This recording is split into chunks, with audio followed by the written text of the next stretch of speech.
이 사주 구조는 50대 이후에 모든 것이 풀리는 듯 보이지만 사실은 벼랑 끝으로 달려가는 폭주 기관차와 같습니다.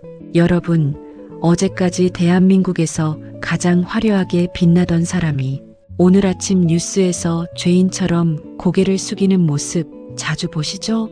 명리학을 30년 넘게 공부한 제 눈에는 그게 단순한 실수가 아니라 이미 10년 전부터 예고된 운명의 영수증으로 보입니다.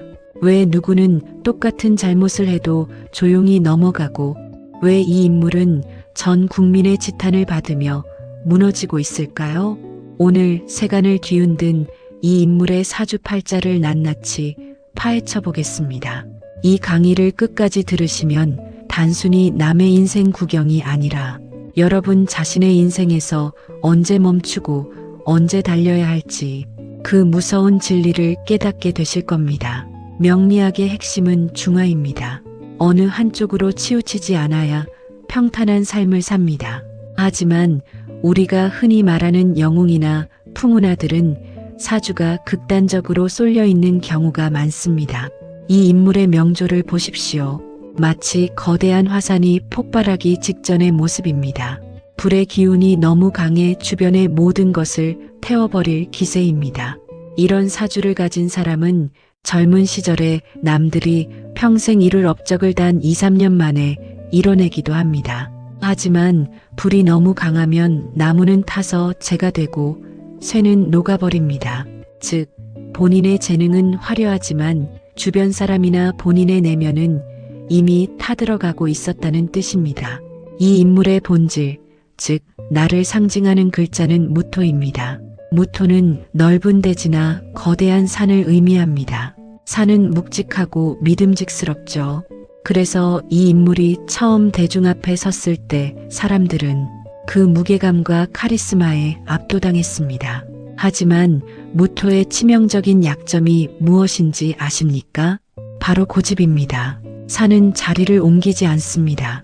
바람이 불어도 비가 와도 그 자리에 버티고 서 있죠. 이게 잘 풀릴 때는 소신이지만 잘못 풀리면 독선이 됩니다. 내 말이 곧 진리다. 나만 옳다는 이 무토 특유의 완고함이 지금의 관제구설을 만든 근본적인 씨앗이 되었습니다. 여러분 주변에 정말 똑똑한데 남의 말은 죽어도 안 듣는 사람 한 명쯤 있죠? 그 사람 사주에 무토가 있을 확률이 90%입니다.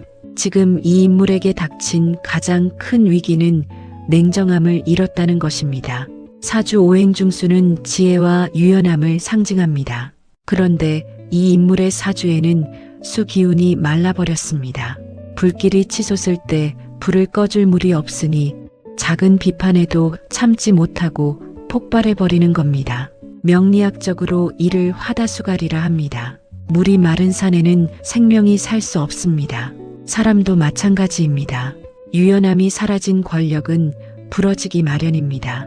왜 이 인물이 최근에 상식 밖의 발언으로 논란을 빚었을까요? 사주에 차가운 이성이 들어설 자리가 없었기 때문입니다. 이 사주는 전형적인 극신강 사주입니다. 나를 돕는 세력인 비겁이 너무 많습니다. 주변에 옳도만 외치는 예스맨들만 가득했다는 뜻입니다. 명리학에서 비겁이 너무 많으면 재물과 명예를 나누지 못하고 독점하려 합니다. 극신강한 사람은 자기가 세상의 중심이라고 믿습니다. 하늘 아래 두려울 게 없으니 법도 규정도 자신에게는 예외라고 생각하게 되죠. 하지만 칼이 너무 단단하면 오히려 쉽게 부러집니다. 지금 이 인물이 겪는 추락은 강철 같은 자아가 현실이라는 바위와 정면으로 충돌하면서 생긴 균열입니다. 지금까지 이 인물의 타고난 성격과 왜 이런 문제가 발생할 수밖에 없었는지 그 설계도를 살펴봤습니다. 하지만 사주 명식보다 더 무서운 게 있습니다. 바로 때입니다. 아무리 좋은 사주도 계절을 잘못 만나면 시들어버립니다. 이 인물에게 닥친 10년 만에 바뀌는 대운의 공포에 대해 말씀드리겠습니다. 왜 하필 올해였을까요? 왜 수십 년 공들여 쌓은 탑이 단 한 달 만에 무너지고 있을까요? 교훈기에 나타나는 소름 돋는 징조 3가지와 함께 여러분도 반드시 체크해야 할 대운의 흐름을 낱낱이 공개하겠습니다. 이 인물의 사주가 얼마나 뜨겁고 고집스러운지 확인하셨을 겁니다. 그런데 말입니다. 진짜 무서운 건 타고난 사주보다 때를 잘못 만나는 것입니다.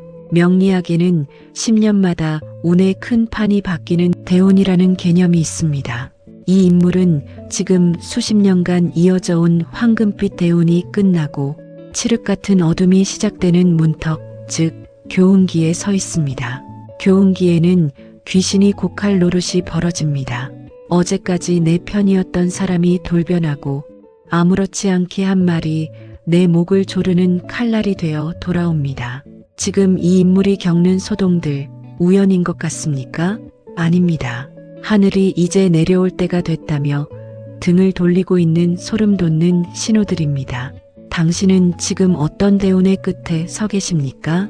이어서 그 비밀을 낱낱이 밝혀드립니다. 우리가 인생에서 성공했다고 느낄 때는 내 사주의 병을 고쳐주는 용신이 들어올 때입니다.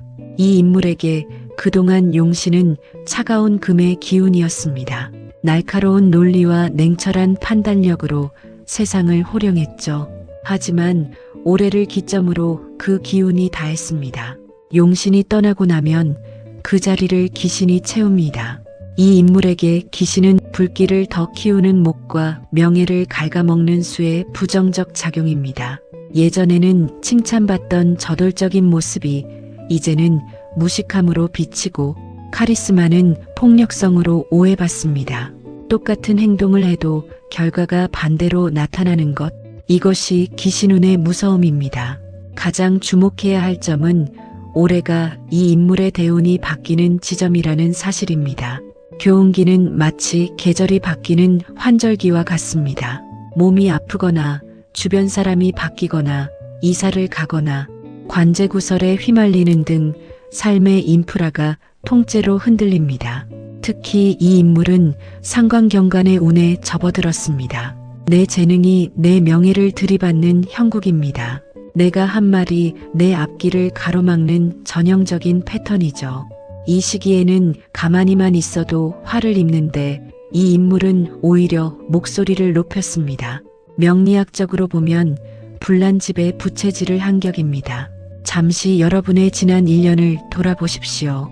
혹시 주변 인맥이 갑자기 물갈이 되었나요? 그렇다면 당신도 지금 대운이 바뀌는 문턱에 서 있을 확률이 매우 높습니다. 이 인물의 올해 세운에서 가장 치명적인 건 도식입니다. 도식이란 식신이 편인에 의해 엎어지는 현상을 말합니다. 수십 년간 쌓아온 공든 탑이 단 한 번의 실수로 무너지는 것이 바로 도식의 작용입니다. 왜 이 인물은 이토록 무리수를 두었을까요?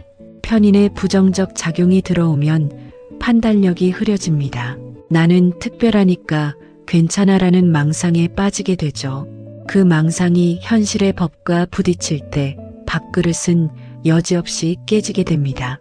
이것은 인간의 의지로 막기 힘든 운명이 던지는 매서운 회초리입니다. 하늘이 무너져도 솟아날 구멍은 있다고 했습니다. 하지만 그 구멍은 내 운의 흐름을 정확히 읽고 멈춰야 할 때를 아는 사람에게만 보입니다. 지금 이 인물에게 닥친 위기는 본인이 자초한 것이기도 하지만 운명의 거대한 흐름이 만들어낸 필연이기도 합니다. 이 풍랑 속에서 이 인물이 살아남을 유일한 방법인 개운비방과 우리 평범한 사람들이 대운이 꺾일 때 어떻게 대처해야 재산을 지키고 건강을 돌볼 수 있는지 그 구체적인 실천법을 공개하겠습니다. 인생의 쓴맛을 보지 않고 단맛만 누리는 비결, 믿었던 사람에게 배신당하고 하는 일마다 꼬인다면 지금 대한민국을 뒤흔든 그 인물도 똑같은 교훈기의 늪에 빠졌습니다. 10년 만에 바뀌는 대운의 문턱에서 나타나는 소름 돋는 징조 3가지. 왜 지금 그가 무너질 수밖에 없는지 명리학적 도식의 비밀을 밝힙니다. 당신의 운명도 예외는 아닙니다. 여러분은 앞에서 운명이 얼마나 무섭게 휘몰아치는지 보셨을 겁니다. 하지만 명리학은 우리에게 절망만을 가르치지 않습니다. 사주팔자가 8글자인 이유는 아무리 나쁜 운이라도 우리가 채울 수 있는 여백이 반드시 존재하기 때문입니다. 지금 전 국민의 지탄을 받으며 벼랑 끝에 선 이 인물, 과연 여기서 끝일까요? 아니면 다시 비상할 기회가 있을까요? 오늘 이 인물이 살 수 있는 유일한 개운 비방과 함께 인생의 환절기를 지나는 여러분이 반드시 가져가야 할 운의 사용법을 전해드립니다. 이 영상을 끝까지 보시면 당신을 괴롭히던 애군이 복으로 바뀌는 놀라운 경험을 하시게 될 겁니다. 이 인물에게 지금 가장 필요한 기운은 인성과 수의 기운입니다.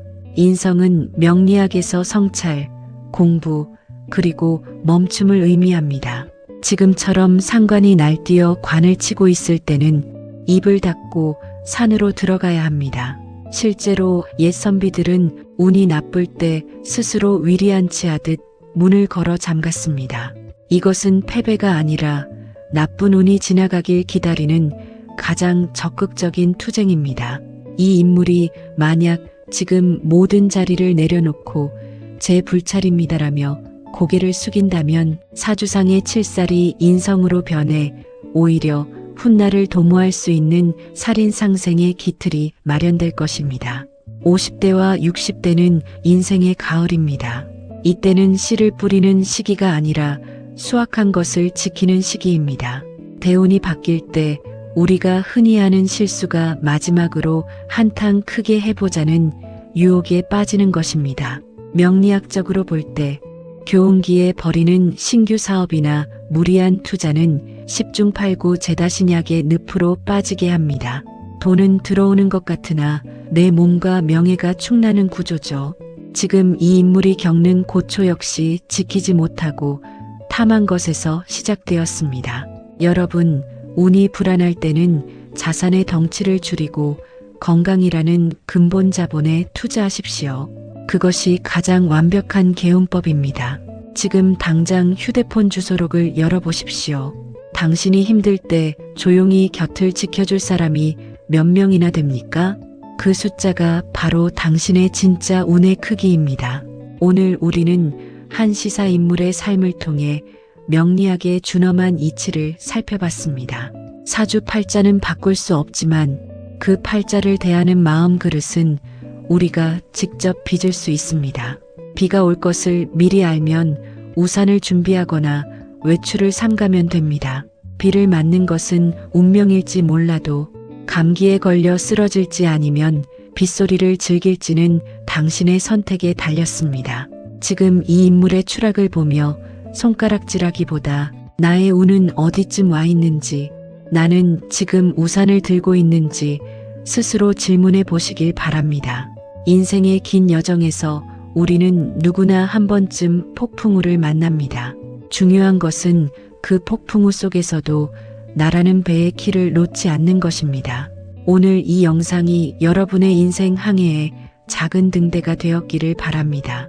사주는 결과를 단정하는 도구가 아닙니다. 흐름을 읽고 방향을 잡는 참고 자료입니다. 선택은 결국 본인의 몫입니다. 지금까지 30년 경력의 명리 전문가였습니다. 당신의 운명을 바꿀 의견을 구독과 댓글로 응답하세요. 긴 시간 시청해 주셔서 감사합니다.